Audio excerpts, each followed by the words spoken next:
রাহমাতুল্লাহ। হাইডে মিডিয়ার পক্ষ থেকে আপনাদেরকে শুভেচ্ছা অভিনন্দন। রাত্রিতে চলে আসছিলাম শিলিপুর দরবার শরীফ ব্রাহ্মণবাড়িয়া। এই যে দেখেন গরুর চামড়া সিলি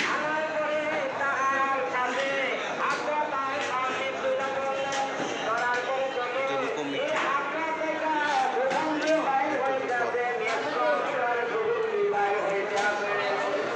গেট পাকশিল্প কারখানায় চলমান।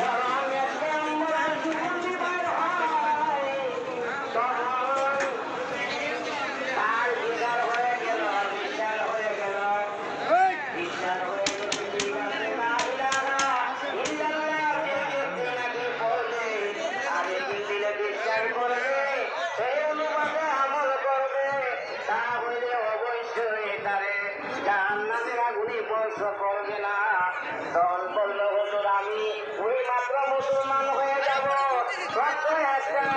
আমি যখন ইন্তেকাল করবো, ইন্তেকাল করার পরে আপনি আমাকে গোসল দেবেন, আমাকে কাফন করাইবেন, আমাকে কাফন করাইয়া আমাকে দাফন করবেন, দাফন করাইয়া আপনি একটা সার্টিফিকেট দিবেন যে আমাকে জাহান্নামের আগুনে স্পর্শ করতে পারবে না।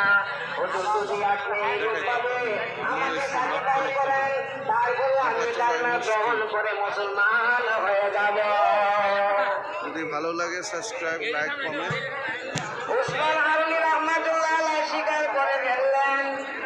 স্বীকার করার পরে আল্লাহর কি কুদরত, সে যখন তওবা করলো, তওবা করে লা ইলাহা ইল্লাল্লাহ বলল, মুহাম্মাদুর রাসূলুল্লাহ বলল, আর কিন্তু সারা রাত অতিবাহিত হয়ে যাইতে আছে, এই রাত্রের মধ্যে ইন্তেকাল করে ফেলাইল। কি করছে? জোরে কোনটা কি করছে? ইন্তেকাল